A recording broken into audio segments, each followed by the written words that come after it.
Milwaukee Bucks 2024 NBA offseason preview. It's all about improving around the margins. Does the September 27 acquisition of Damian Lillard count? It's been an uphill battle for the Bucks all season. And going from Adrian Griffin to Doc Rivers only made things worse. With failed expectations, it's impossible to fault the Bucks for the injuries to both Lillard and Giannis Antetokounmpo, with the latter missing the entire postseason. Regardless, in this unapologetic world, results are all that matter. And the Bucks failed to live up to the championship-level expectations that were placed on them after the Lillard trade. Lillard himself certainly raised some questions in regards to his long-term fit with the Bucks, as the soon-to-be 34-year-old didn't sport the volume, nor shooting efficiency, of years past. Whether Lillard's subpar season was just a minor hiccup or a sign of issues to come remains to be seen. But it's difficult to envision him reaching the same level he did during his last year in Portland, when he averaged 32.2 points per game. Further mucking up Milwaukee's future is the health of Khris Middleton. The team's third star played just 55 games, managing 27 minutes per contest, which isn't likely to get much better as he enters his AGE 33 season next year. The collective regressive health of Milwaukee's star trio, and the hiring of Rivers, who isn't known for bringing players together, has suddenly morphed the Bucks, who won the title just 3 years ago, into a team of constant concern, which stands in stark contrast to how they were perceived going into this season. Of course, a full season with a full bill of health for all three dramatically changes the outlook of this franchise. But that seems overly optimistic at this stage. The same as it's been for the past 2 summers. Youth. This Bucks team is old, and its 3 youngsters, MarJon Beauchamp, Andre Jackson Jr. and A.J. Green, are viewed more as complementary players than foundational pieces, complicating matters for a franchise that wishes to extend its competitive window. The first impression of Antetokounmpo's pairing with Lillard was the wrong one. Turns out trading Jrue Holiday for Lillard was a steep defensive downgrade, and an ill fit on both ends of the court cost Griffin, a first-year coach, his job.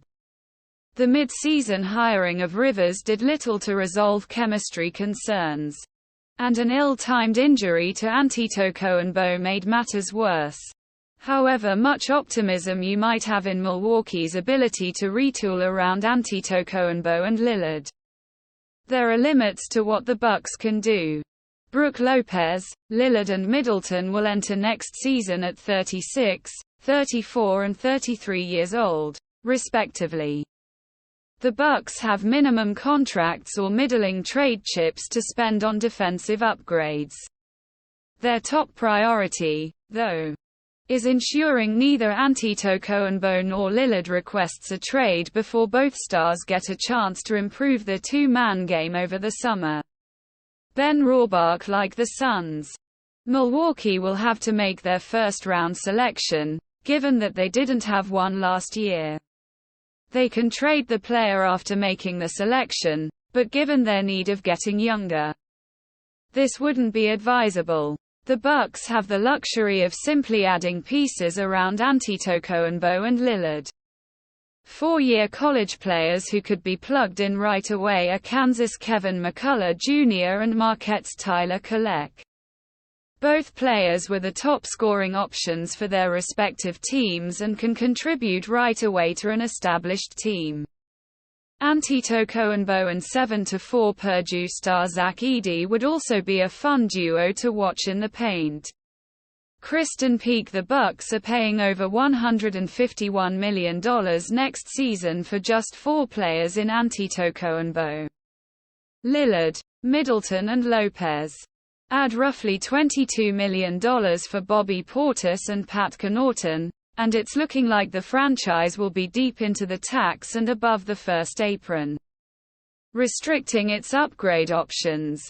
The team is unquestionably in it to win it, so it stands to reason it'll offer Beasley the best deal it can, which is 120% of his current $2.7 million salary. However, teams can easily beat that, so it remains to be seen if the sharpshooter returns.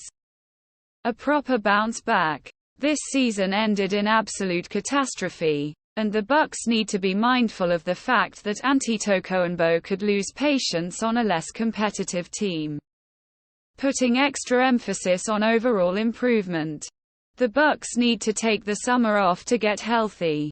Middleton missed 27 games during the regular season, but the late-season injuries to Antetokounmpo, calf, and Lillard, Achilles, were the final nails in the coffin. Given Milwaukee's lack of draft picks and cap space heading into next season, it should be prepping Jackson and Beecham for more minutes, a crucial step in their development. The Bucks got run out of the gym against the Pacers, and they'll need the duo's athleticism to pick up the pace and defend better if they want to remain a contender in the East. Dan Titus.